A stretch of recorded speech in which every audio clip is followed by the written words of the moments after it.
안녕하세요. 오늘도 와주셔서 감사드리고요. 바로 사연을 읽어보겠습니다. 산다는 건 대체 뭘까요? 저는 얼마 전 지옥을 하루에도 수십 번씩 드나들었던 것 같았어요.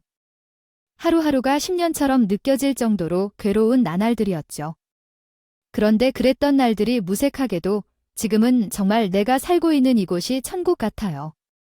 예전과는 다르게 시간이 모자라서 잠까지 쪼개 자고 있을 정도로요. 지옥 같은 삶에서 벗어나 천국 같은 삶을 살게 된 저조차 놀라운 이야기를 여러분께 들려드리고 싶어 이렇게 사연을 보냅니다. 전 어릴 때부터 이모 밑에서 컸어요. 아니, 정확히는 어릴 때부터라기보다는 거의 갓난 아기 때부터라고 할 수 있겠네요. 부모님에 대한 기억도 없을 정도니까. 그래서 저에게 이모가 엄마나 다름없습니다. 이모는 저희 엄마와 일란성 쌍둥이라고 하는데 그래서인지 옛날 사진을 보면 복자 인간 같은 느낌이 들 정도로 똑같은 사람이 둘 있어요. 이모와 엄마는 옷도 똑같은 것만 입고 다녔다고 하고 무엇이든 둘이 항상 같이 해왔었기에 머리 스타일부터 성격까지 똑같았다고 합니다. 그래서 저희 이모를 엄마처럼 느끼는 걸 단 한 번도 이상하게 느껴본 적이 없어요. 사진으로 봐도 외모가 완전히 똑같은데 엄마였어도 이모가 나한테 하는 것처럼 똑같이 하지 않았을까 하는 생각이 들곤 했죠. 그런 이모의 존재 덕분에 저는 한 번도 엄마가 보고 싶다거나 엄마라는 자리에 부족함을 느껴본 적은 없어요. 이모가 워낙 저한테 잘해주시기도 했고요. 아마 이모에게도 자식이 없어서 요 이모 역시 저를 친자식처럼 생각하셨는지도 모르겠네요. 저희의 호칭은 이모와 조카였지만 마음만은 언제나 엄마와 딸 간의 관계였어요. 그런데 제가 20살이 됐을 때 이모가 먼저 저희 엄마에 대한 이야기를 해주셨어요. 사실 그때까지 저 역시 저를 버린 엄마에 대해 궁금한 적이 없기도 했고 혹여 말이라도 꺼냈다가는 이모가 서운해할까봐 일부러 엄마 이야기는 꺼내진 않았었거든요. 그런데 20살이 됐다고 술 한 잔을 하자 하시더니 먼저 저희 엄마 이야기를 꺼내시더군요. 그 이야기를 들으면서 놀랐던 것 중 하나는 제 이름이 원래 현재의 이름도 아니었다는 거였어요. 전 어린 나이에 개명도 했었더라고요. 그렇게 된 사정은 저희 부모님 때문이 아니라 정확히는 아빠 때문이었다고 합니다. 저희 아빠는 참 나쁜 사람이었대요. 술을 마신 후 엄마가 망가져 손을 올리고 집안을 뒤집어 놓았다고 했어요. 그때 엄마는 매일 지옥 같았다고 말했고 몸이 다칠지라도 버텨보려고 했다고 해요. 어느 날 아빠가 엄마를 해야 한다는 듯이 행동했다고 합니다. 물건을 휘두르며 엄마가 아빠를 따돌리고 이모에게 도망쳤다고 하죠. 아이가 다칠까봐 무서워했지만 엄마는 아빠를 피해 다시 집에 돌아갈 것이라고 했다고 합니다. 그때 언니도 고집이 세고 아빠가 술을 마시지 않으면 괜찮겠다고 말한 적도 있어요. 슬퍼하지 않겠냐면서 그 집으로 다시 돌아가려고 했어. 하지만 내가 미친 듯이 자꾸 말렸어. 죽으러 제 발로 가는 사람이 대체 어디 있냐고 형부는 사람이 아니라 짐승만도 못한 사람이라고 말이야. 실제로 저희 아빠가 엄마한테 그렇게 행동을 한 건 별 이유도 없었어요. 그저 아빠가 직장에서 받던 스트레스를 집에 와서 만만한 엄마한테 풀어대던 것뿐이었죠. 거기다 의처증까지 있어서는 단 한 번도 바람 비슷한 행동을 한 적 없는 저희 엄마를 매일 의심하면서 그렇게 하셨대요. 난 너, 연니한테 도망치라고 했지? 이 아이는 내가 맡기고 그 나쁜 놈이 다시는 찾아낼 수 없게 멀리 가라고 그나 역시 이 아이를 데리고 사라지겠다고. 우리 자매에겐 그것만이 최선이라고 생각했단다. 그 후 이모의 설득에 엄마는 결국 사라지기로 하셨답니다. 그때 이모와 저를 안고 정말 목 놓아서 서럽게 웃었다고 하는데 그때까지 엄마에 대해 궁금해하지도 않았던 게 괜히 죄스럽게 느껴지더군요. 엄마는 날 버린 게 아니라 저를 위해 이모에게 맡기고 저를 떠나셨던 거였어요. 제 이름 역시 그때 바뀌었다고 합니다. 저희 아빠가 저를 찾아낼 수 없도록 이름부터 바꾸고 아빠가 사는 곳과는 멀리 떨어진 곳으로 이사를 오셨다더군요. 그리고 그때부터 지금까지 다시는 아빠는 물론 엄마까지도 연락 한 번 할 수 없었다고 하고요. 나에게 너희 엄마는 평생부터 다니던 친구이자 언니였어. 언니는 지금쯤 뭐 하고 있을까? 그래도 아직 살아는 있겠지? 제발, 제발 사람만 있었으면 좋겠다. 뭘 하고 있든 상관없으니까. 사람만 있다면 좋겠어. 그리고 죽기 전에 단 한 번만이라도 볼 수 있다면, 그랬다면 좋겠구나. 이모는 저희 엄마를 정말 그리워하시더군요. 술에 취하신 채 울먹이시면서 저희 엄마를 계속 찾으시는데 괜히 제 마음이 더 아팠어요. 그리고 술에 취해 잠이 들기 전 저한테 덤마 미워하지 마. 미워하면 안 돼 라고 중얼거리시는데 정말 안타깝기도 하고 그저 엄마를 찾고 싶기도 하고 참 복잡한 기분이 들었어요. 반대로 아빠에 대한 분노는 새삼 치솟더군요. 그 쓰레기 같은 아빠 때문에 엄마와 저, 그리고 이모의 인생까지 달라지게 만든 거니까요. 저희 이모도 사실 결혼을 한 남자가 있었는데 저를 맞게 되는 바람에 결혼을 못 하셨다고 들었거든요. 이모는 남자를 버리고 저를 택한 게 얼마나 행운이었는지 모르겠다고 전혀 아쉽지 않은 것처럼 말씀하시지만 사실은 이모가 그 남자를 버린 것이 아니라 그 남자가 제 이모를 버린 것이었겠죠. 애 딸린 여자랑 누가 결혼하겠냐고 하면서요. 물론 그 남자의 입장에서 뜬금없이 조카를 데리고 산다는 건 어려운 일이겠지만 이해는 합니다. 그 남자가 나쁜 건 아니죠. 나쁜 건 저희 아빠지만 만약 저희 아빠가 그런 사람이 아니었다면 이모는 이렇게 힘든 삶을 살지 않았을 텐데요. 나쁜 사람은 참 여러 사람에게도 피해를 줍니다. 그래도 다행이었던 건 저희 이모가 참 능력 있는 사람이라는 점이에요. 저희 이모는 직장인이었는데 갓난 아이였던 저를 데리고 살게 된 이후부터는 더는 직장 다니기도 힘들었답니다. 저를 어디다 맡기자니 아빠가 찾아올까 불안하기도 하셨고 또한 엄마가 없는 만큼 더 책임을 짊어지고 싶으셨던 거죠. 그래서 이모는 직장을 그만두고 장사를 시작하셨대요. 마침표 추가 가게에는 저를 포대기에 안고 데리고 나가실 수 있었으니까. 마침표 추가 그런데 이모가 장사 소환이 좋았는지 그게 대박이 나면서 돈 걱정 없이 살 수 있게 되었다고 하시더군요.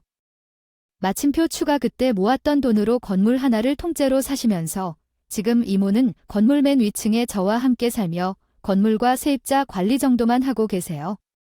마침표와 쉼표 추가 사실 건물 관리는 크게 뭐 없으니 확실히 편하게 살고 있어요. 마침표 추가 출근을 해야 하는 것도 아니고 별다른 일을 하는 것도 아니니까요. 마침표 추가 다만 세입자 관리하는 게 조금 힘들긴 하죠. 마침표 추가 집을 망가뜨리는 세입자가 있는 경우도 있고 월세를 자꾸 밀리는 세입자들이 있어서 스트레스 받을 일이 많거든요. 마침표와 쉼표 추가 하루는 저녁을 먹으면서 이모가 세입자들에 대한 푸념을 하셨는데 이번에 새로 들어온 세입자 때문에 걱정이다. 마침표와 쉼표 추가 외 이모, 이번에 또 방 더럽게 쓰는 사람이 있어? 아니, 그건 아닌데 월세를 밀릴 것 같길래 월세를 밀린 것도 아니고 밀릴 것 같은 건 뭐야? 난 돈 안 낼 것이오 같은 냄새 풍기는 사람도 있어? 예모가 건물을 관리한 2번을 봤는데 사람을 딱 보면 느낌이 온다니까 왜? 어떤 사람이길래? 아니, 맨날 혹시 너 집안에서만 박혀 살잖아. 컴퓨터로 뭐 하다고 하는 사람 같은데? 아이, 젊은 사람이 회사에 나가서 일을 해야지. 집에서만 뭐 하는 거라니. 그게 왜? 그럴 수도 있지? 아니, 뭐 그럴 순 있는데 그런 사람이 어디 돈을 벌겠니? 월세 때문에 맨날 세입자랑 싸우는 것도 스트레스 나니까 이 건물을 팔아버리든지 해야지. 원 나이고 그래도 그 스트레스가 직접 상사랑 싸우는 스트레스보다 나아요. 나 같은 직장인은 맨날 죽어 나간다니까. 어머, 감히 우리 조카를 괴롭히는 놈이 있어? 어떤 놈이야? 이모가 당장 가서 혼쭐을 내버릴라 그러니까. 이모가 가서 혼 좀 내줘. 아무튼 아직 월세를 안 낸 것도 아닌데 너무 걱정하지 마. 알아서 잘 내겠지? 그런가 아니야? 그래도 자주 가서 신경 좀 써야겠어. 이모는 그 후로 그 집에 자주 다녀왔어요. 아마 그 사람이 제대로 일하는 게 맞기는 한 건지 여러모로 걱정이 많으셨나 봐요. 물론 그냥 가신 것은 아니었습니다. 매번 갈 때마다 먹을 거라던가, 반찬이라던가, 과일이라던가, 남자 혼자 살면 챙겨 먹기 힘든 것들을 갖다 주더라고요. 이모가 말은 그렇게 해도 역시 착한 면이 있죠? 다행스럽게도 그 남자는 월수 한 번 밀리지 않고 꼬박꼬박 짤을 내더군요. 그리고 이모가 갈 때마다 집 상태를 확인해 봤는데 집도 생각외로 깔끔하게 잘 쓴다고 하더라고요. 이모는 그게 마음에 드셨는지 이제는 정말 오래 있었으면 좋겠다는 마음으로 그 세입자를 챙겨주었어요. 그러다가 얼마 뒤 명절이 찾아왔는데 아래층 남자가 웬 선물을 들고 저희 집으로 찾아왔더군요. 이모가 없어서 제가 대신 받았는데 그 남자의 인상은 생각보다 좋아 보였습니다. 전 집에서 컴퓨터만 한다길래 약간 덥수룩한 머리에 면도도 안 하는 그런 남자일 거라고 생각했었거든요. 그런데 제 생각과는 다르게 키도 크고 하얀 얼굴에 깔끔한 얼굴까지. 퇴근하고 와서 화장을 지은 걸 후회까지 했습니다. 거기다가 사온 선물 역시 딱 봐도 비싸 보이는 걸 들고 왔는데 말하는 것도 젠틀했어요. 안녕하세요. 아주머님께 들은 조카분이신가 봐요. 반갑습니다. 이거 아주부님께 좀 전달해 주실래요? 그동안 신세진 게 많다 보니까 명절인데 약소하게 답례라도 하려고 사왔어요. 이렇게 말하는데 속으로 이런 괜찮은 남자가 근처에 있었나 라고 생각했네요. 그런데 며칠 뒤 이모가 호들갑을 떨며 그 남자 이야기를 했습니다. 아니, 밑에서는 총각이 있잖아. 그 총각 어디서 일하는지 알아? 어디서 일하긴? 우리 아래층 집에서 일하지 아니야? 아니야, 그 총각 대기업 직원이래. IT 기술자로 일을 하는 건데 업무 특성상 재택으로 근무하고 있는 거라더라. 그래. 그래서 월세도 안 밀리고 선물도 비싼 걸 샀구만. 아이, 그래. 아이고, 그런 줄 알았으면 더 잘해줄걸. 아이고, 더 잘해줘서 뭐 하게. 지금도 잘해주고 있잖아. 잘해줘서 뭐 하긴 당연히 조카 사위로 삼으려고 그러지? 아, 뭐, 갑자기 그게 무슨 소리야? 뜬금없이 뜬금없긴. 무슨 일, 이모가 모를 줄 알았니?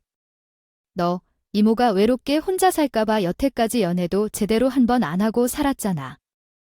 아니야, 이모 생각은 무슨, 그냥 괜찮은 남자가 없어서 그런 거지. 그래, 그래. 어쨌든 괜찮은 남자가 여기 바로 밑에 집에 살고 있으니 두 번은 잡아야 하지 않겠어? 아유, 됐어. 언제는 월세를 밀릴 것 같다는 이 어쩌니 하더만 대기업 다닌다니까 바로 조카 사위 삼겠다고 하는 거야. 이모도 속물이야. 속물이야. 그래, 나 선물이다. 그래도 우리 예쁜 조카 결혼 잘 시키려면 100번도 속물이 될 수 있어? 넌 됐다니까. 난 지금은 딱히 연애 생각은 없으니까 꿈도 꾸지 마세요. 이모 말은 사실이긴 했어요. 물론 정말로 제 눈에 차는 괜찮은 남자가 여태껏 없었던 것도 맞지만 그보다는 임으로 혼자 두게 될까 봐 일부러 연애를 하지 않았던 게 컸죠. 괜히 그 사람의 단점을 애써 찾아내고는 역시 이 남자는 아니다 하면서 연애를 안 했었거든요. 물론 단 한 번이지만 며칠 전에 봤던 그 남자는 꽤 괜찮아 보이긴 했습니다. 거기에 능력까지 좋다고 하니 흠잡을 데가 없어 보였죠. 하지만 저는 이번에도 다시 분명 무슨 어떤 흠이 있긴 할 거야. 예를 들면 사실은 여자가 많다던가 바람기가 있다던가 하며 마음의 벽을 세우고 있었어요. 그런데 며칠 뒤 갑자기 이모가 오늘은 집밥 말고 간만에 외식이나 좀 하자면서 저를 데리고 나가더군요. 평소에 이모는 밖에서 먹는 거에 별로 안 좋아하거든요. 집에서 먹는 따뜻함이 느껴지지 않는다나 뭐라나. 그런데 웬일로 밖에서 먹자길래 저는 좋다고 따라 나갔죠. 그런데 그건 함정이었습니다. 이모를 따라서 음식점에 들어갔는데 그곳에는 저희 아랫집에 사는 남자가 먼저 와 있더군요. 그러고는 저희 이모와 저를 반갑게 맞이하셨죠. 그때 딱 알았습니다. 이모가 전에 조카 사인이 뭐니 하더니 정말로 다리를 놓아주려는 상황을 만든 거라는 걸 차라리 좀 더 자연스러운 자리를 보면서 만들던가 하지 이렇게 대놓고 자리를 만드니 좀 부끄러웠어요. 누가 봐도 중매 같잖아요. 이건 그 남자도 이런 자리가 불편하지 않을까 걱정도 됐었죠. 하지만 그 남자는 어서 오세요. 생각보다 더 빨리 오셨네요. 우리 아랫집 총각 기다리게 하면 안 되지. 앞으로는 조카 사야 될 건데, 이모 조카 사위라뇨? 그건 제가 여기 조카분 마음에 들어야 가능한 거죠. 오늘 열심히 해보려고 하는데 과연 잘 될지 모르겠네요. 잘 부탁해요, 조카분. 알고 보니 이미 그 남자는 제가 나올 거라는 것도 알고 있었던 데다가 아예 저희를 연결해 주려는 자리인 것도 알고 있더군요. 사실 저번에 저희 집에 인사를 왔었을 때 저를 보고 첫눈에 반해서 계속 아른아른거렸대요. 그런데 마침 저희 이모가 혹시 자기 조카가 정말 괜찮은데 만나볼 생각 없냐는 얘기를 먼저 해주셨다고 하더군요. 그 남자는 너무 반가운 소리라며 바로 오케이를 했고 그래서 만들어진 자리가 그 자리였던 거였어요. 처음엔 조금 부담스럽기도 했고 역시나 이번에도 이모 생각에 좀처럼 마음이 가진 않았어요. 아니, 마음에 가지 않게 하려고 노력을 했죠.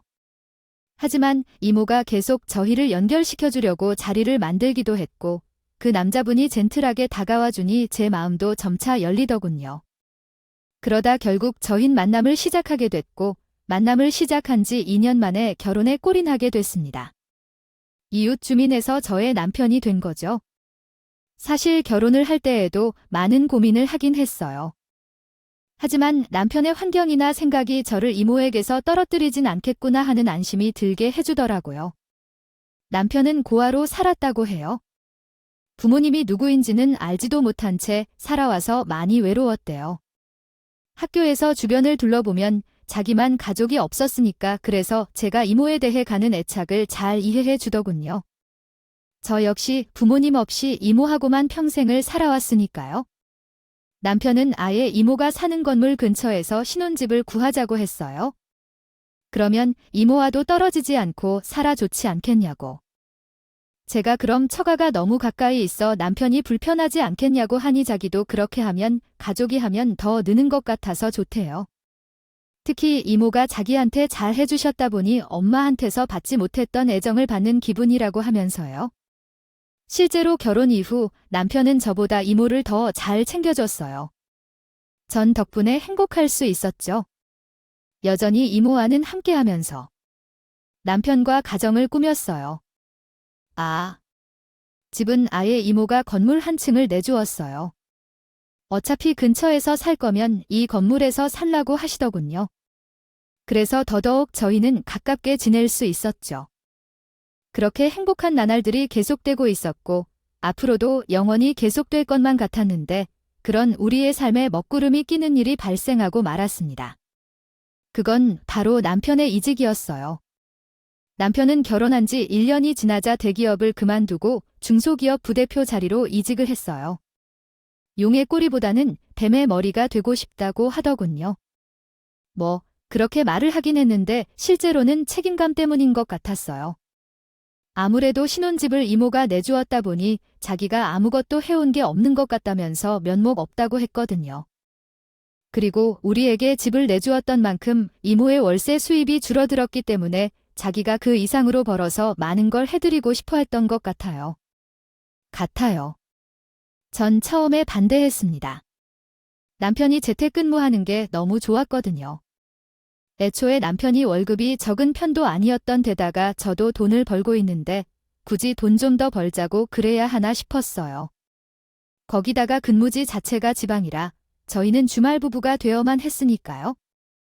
하지만 남편은 나중엔 어떤 일이 발생할지도 모르는 데다가 지금보다 더 저희 이모, 그리고 저와 나중에 태어날 자식까지 행복하게 해줄 수 있는 길이라고 저를 설득했어요.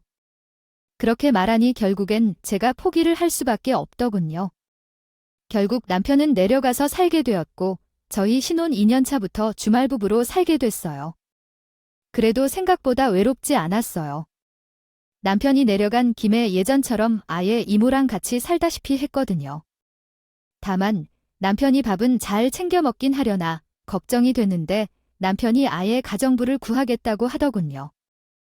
안 그랬다가 저희 이모가 매주 반찬 싸서 내려오신다고 고생하실 것 같다고요. 경제적으로는 확실히 예전보다 부유해지기 시작했어요. 스타트업 회사였는데도 불구하고 생각보다 실적이 좋았던 것 같아요.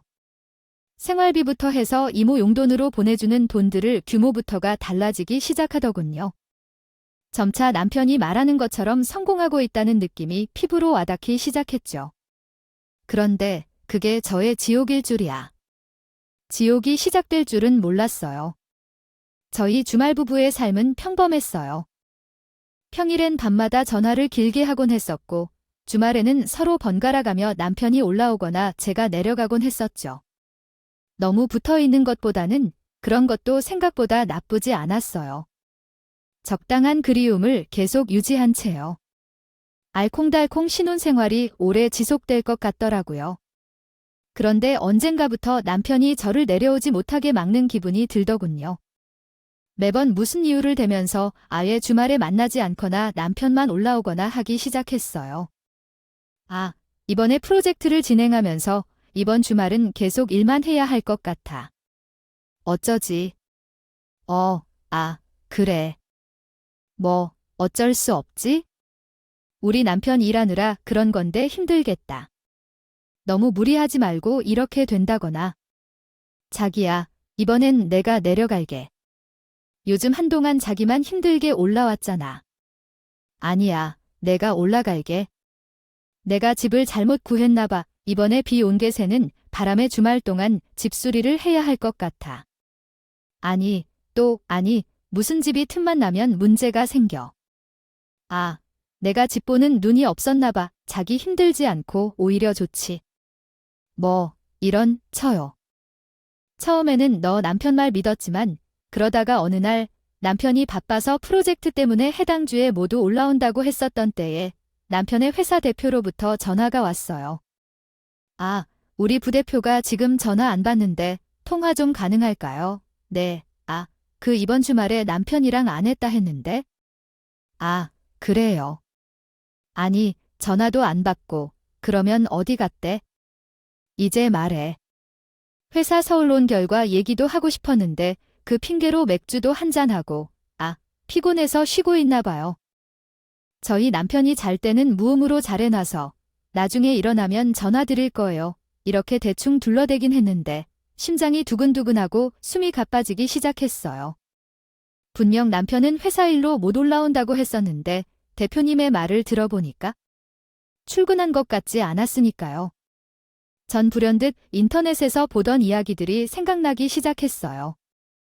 남자가 잘 나가기 시작하면 바람을 조심해야 한다거나 상갓집 간다고 하고 딴짓을 했다거나 주말부부 같은 경우 두 집 살림을 하는 경우도 있던 이야기들이요. 그러자 불안감이 물밀듯이 밀려오는데 그렇다고 남편에게 전화해서 확인하기는 싫었어요. 남편을 믿지 못하고 의심하는 아내가 되긴 싫었거든요. 그저 여태까지의 남편을 봤을 때 남편은 절대 그럴 사람이 아니라고 몇 번이고 되뇌이며 마음을 안정시키려고 노력했어요. 하지만 그래도 사라지지 않는 불안감에 저는 남편에게 전화해서 확인을 해봤어요. 물론 대놓고 어디냐라던가 대표에게 이런 전화가 왔었는데 남편이 한 말과는 다른 것 같다는 얘기는 안 될 거라는 생각이 들었습니다. 했어요. 다만 혹시 가정부를 젊은 여자로 구했다면 그 여자랑 바람이 난 건 아닐까 싶어 가정부의 나이만 확인해봤죠. 가정부는 저희 이모뻘 되는 나이라고 하더군요. 물론 그 말조차 믿을 수는 없었는데 남편이 절대 제가 질투할 만한 일은 만들 생각도 없으니 걱정 말라고 말해서 거기서 더 캐묻을 순 없었습니다. 하지만 그 후로도 남편이 저를 내려오지 못하게 하는 건 계속됐어요. 그런 만큼 저의 의심은 계속 커져갈 수밖에 없었죠. 매일 남편이 다른 여자와 함께 행복한 신혼을 보내고 있는 그런 악몽도 꿨습니다. 하루하루 피가 말라가는 것 같았죠. 그럼 직접 몰래 내려가서 확인해 보든가 아니면 남편에게 대놓고 물어보지 왜 안 그러냐는 분들도 있을 거예요. 네, 맞아요. 저도 그게 맞다고는 생각합니다. 그런데 앞에서도 말씀드렸듯이 저희 아빠라는 사람이 저희 엄마에게 한 행동들이 있잖아요. 의처증이 있어서 엄마를 괴롭혔던 혹시나 제가 그런 게 아닐까 싶어서 그럴 수 없었어요.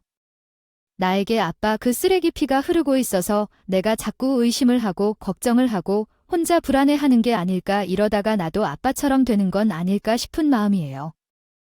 전 그런 사람이 되고 싶지 않은데 제가 자꾸 아빠 같아 보여서 차마 확인을 해보지 못하겠더라고요. 확인을 하는 순간 전 아빠와 같은 사람이 되는 것 같았습니다. 정말 그것만큼은 끔찍하게 싫었죠.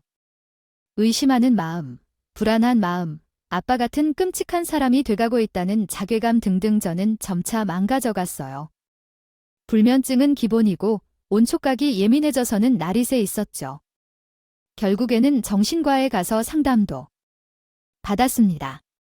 물론 남편에 대한 이야기는 쏙 빼고 했었기에 아무런 효과도 없었지만요. 그 지옥 같은 시간은 반년 정도 지속됐던 것 같네요. 그 시간이 길어지다 보니 거의 미치기 일보 직전이었어요. 그런데 그때 남편이 웬일인지 다가오는 설에 자기 집으로 내려오라고 하더군요. 전 그제야 조금 희망이 보이기 시작했어요. 이번에 내려간다면 모든 사실을 자연스레 알게 될 것 같아서요. 이모와 함께 남편 집에 도착하자 남편은 가정부가 차려놓은 떡국부터 먹으라고 하더군요.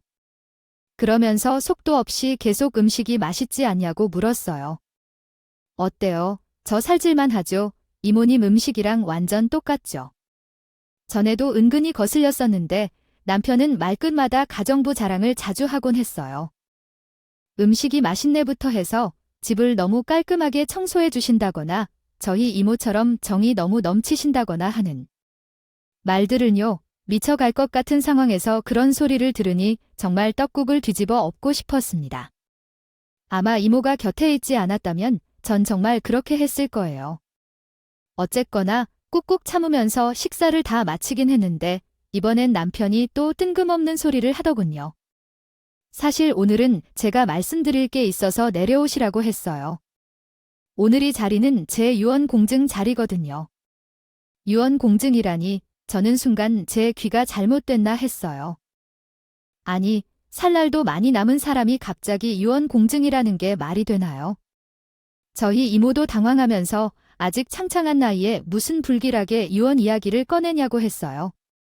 하지만 남편은 아랑곳하지 않으면서 살 날이 얼마나 남았는지는 상관없어요.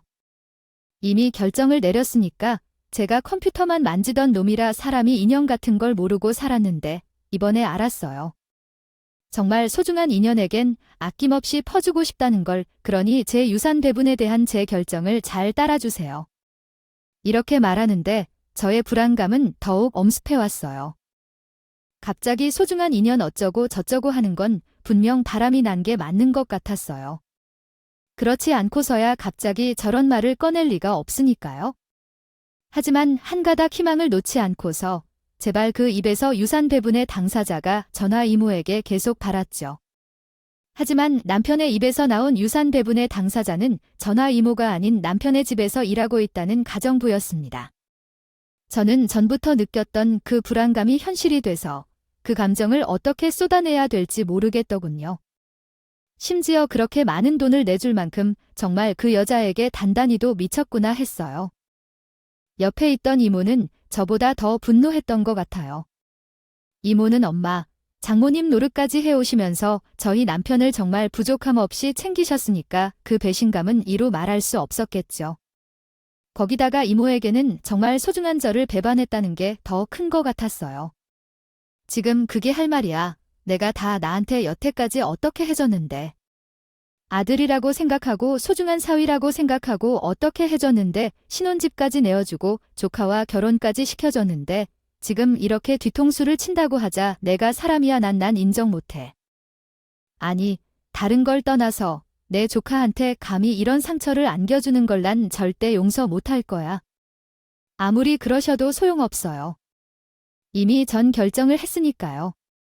그만큼 가성부로 일하시는 분이 저에겐 소중한 인연인 걸 어떡하겠어요? 그리고 혹시 알아요?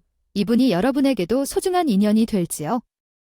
이모의 말에 남편이 웃으면서 대답을 하는데 정말 소름이 끼쳤습니다.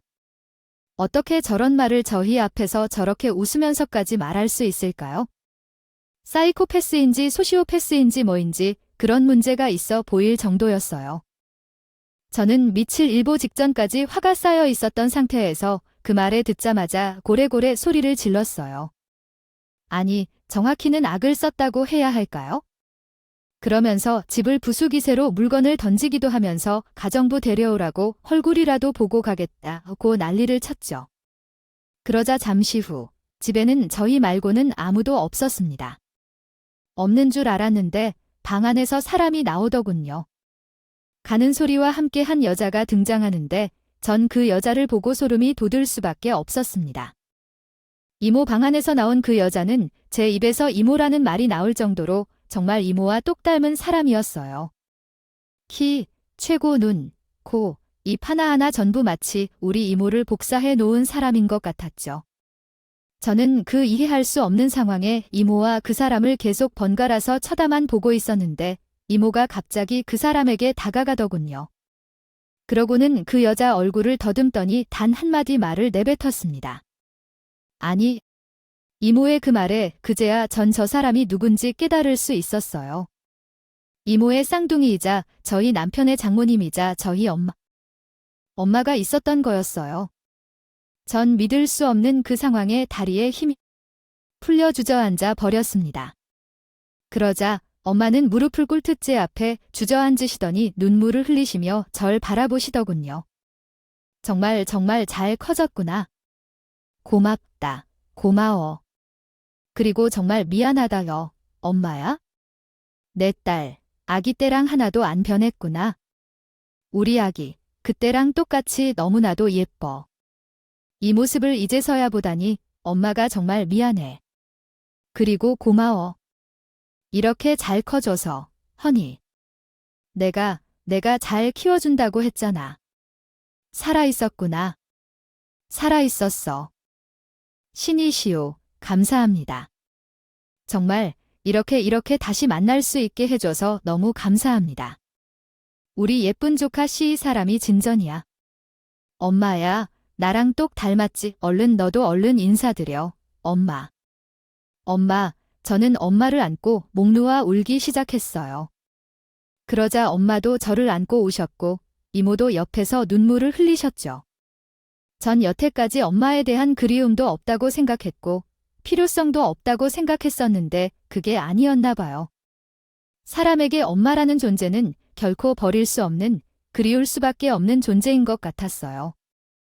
그 상황에서 남편은 멋쩍게 웃기 시작했더군요. 내가 좀 이상하긴 했지? 내가 생각해도 내가 사이코처럼 보였을 것 같아. 그래도 이렇게 신기한 인연이 만나는데 좀 더 드라마틱하면 좋을 것 같아서 우리 자기 속 많이 상했을 텐데 미안해. 다시는 안 그럴 테니까 한 번만 용서해줘. 응, 진짜 한 번만 더 이러면 가만 안 있을 줄 알아. 알고 아내가 남편을 잡네.